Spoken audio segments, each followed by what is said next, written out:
هدى للناس وبينات من الهدى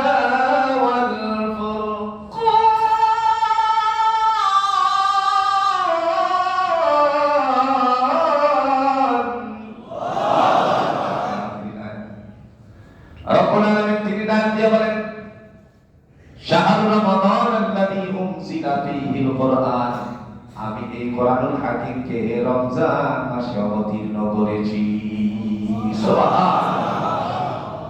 তাহলে স্পষ্ট হয়ে গেল কি কোরআন আসছে কোন মাসে? রমজান মাসে। তো বরকতময় রজনী বলতে গেলে কি বুঝতাম?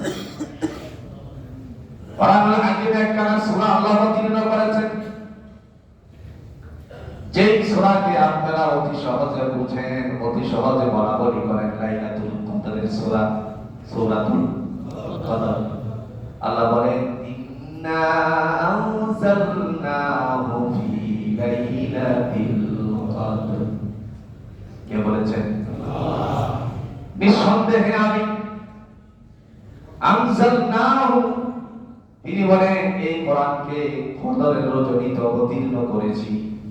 তার মানে হলো কোরআন নাযিল হয়েছে কদরের রজনীতে, আর কদরের রজনী হলো সবচাইতে বড় বরকতময় রজনী। সুবহানাল্লাহ।